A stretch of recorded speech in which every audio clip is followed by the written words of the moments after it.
programme start गर्दैछु भने चाहिँ अफिस आएर हो दाजुमा चाहिँ आउँछु ढिलो भयो नि अन्त आज चाहिँ हाम्रोमा चाहिँ प्रोग्राम छ एनएमसीको देखाउँछु तपाईँलाई के हुन्छ आज काकु निन्द्रा आयो दुईजना गएको चाहिँ यहाँ बसेर हेर्दैछु प्रोग्राम स्टार्टै भएको छैन तर के भयो अरे कविता दुईजनाको चाहिँ केही हुनु हुँदैन भ्लग स्टार्ट भइहाल्छ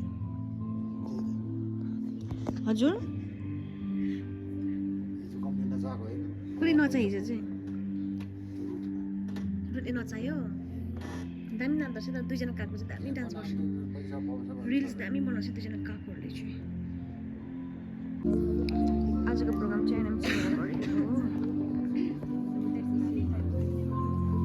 स्टार्ट चाहिँ भएको छैन अहिले यहाँ चाहिँ एनएमसीको म्याडमहरू दुईजना एनएमसीको म्याडम है दुईजना चाहिँ जे पर्छ कि एनएमसीमा दुईजनालाई भन्दा हुन्छ यहाँनिर होइन हाम्रो प्रोग्राम स्टार्ट भएकै This program aims to enhance awareness and strengthen our understanding for proper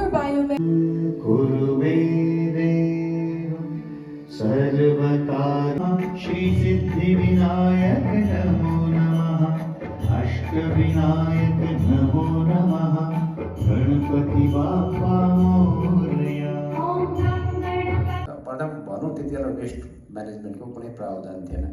र सुरुवात भयो भने बेसल कन्भेन्सन भन्छ यसको सुरुवात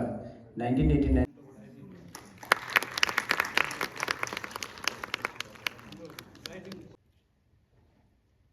Why it is required respect किन चाहियो भने है बिकज उहाँहरूले एभ्री डे हाम्रो म्युनिसिपल कर्पोरेसन्सको है म्युनिसिपालिटीमा काम गरिराख्नु भएको सबैजना सफाई मित्र लगायत अन्य अफिसर्सहरूलाई पनि मेरो आन्तरिक हृदयबाट अभिवादन ब्लक डेभलपमेन्ट अफिसबाट प्रतिनिधित्व गर्दै उपस्थित हुनुहुने सम्पूर्ण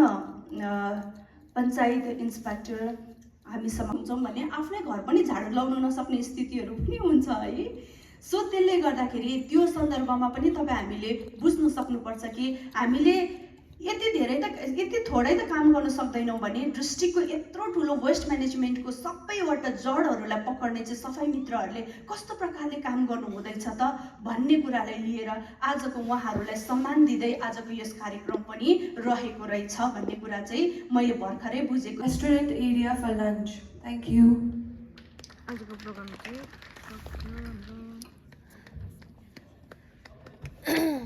आज लन्च टाइम भइरहेको छ यस्तो लाइन भइरहेको छ लन्चमा चाहिँ यहाँ माथि पनि छ लन्चमा चाहिँ हजुर चाहिँ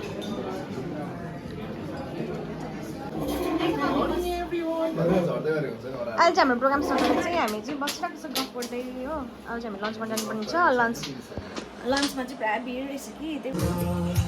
बिस्तारै लिनुहोस् ल सिस्टर बिस्तारै लिनुहोस् ल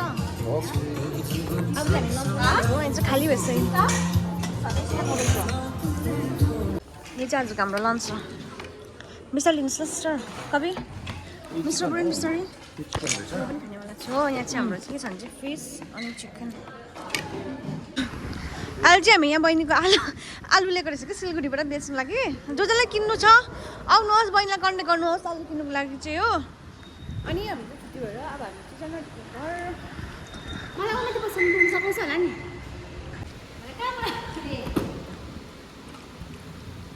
निकाल हालो लान्छु नि देऊ न 5 वटा जति बाई गर्नु यहाँ अहिले चाहिँ हामी चाहिँ कविता र म चाहिँ खाना जस्तो कट अहिले चाहिँ नि कविता र एन्ड म चाहिँ नि खाना जस्तो भनेको नि कविताको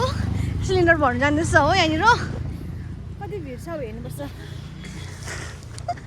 सिलिन्डरको भिड चाहिँ यति छ आज पनि 3:30 मा यति बेसी लाइन छ सिलिन्डरमा चाहिँ अब उसले पाउँछ कि पाउँदैन अल द बेस्ट ल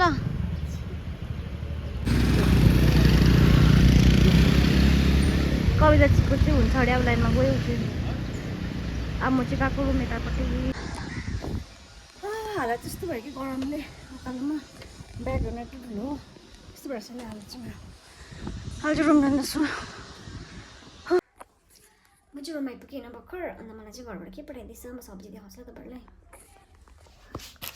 साग पठाइदिएको रहेछ हो घरको अनि धनिया